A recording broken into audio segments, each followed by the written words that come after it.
রাধে রাধে।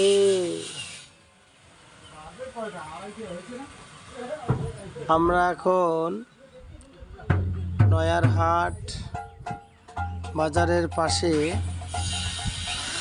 সুডুঙ্গা নদী আছে, সেই নদীর পাড়ে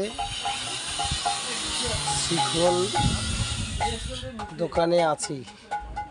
রাধে রাধে রাধে রাধে, হরিবল হরিবল হরিবল হরিবল।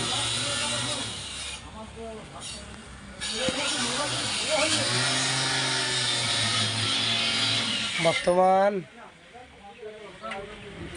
ফলের দোকানে রয়েছি। হৃদয় গৌর হরিবল হরিবল। খুব মনোরম দৃশ্য, খুব ভালো লাগা। হ্যাঁ, খুব সুন্দর লাগতেছে নদীর পাড়ে। ওই যে ব্রিজখানা, এই এত সুন্দর।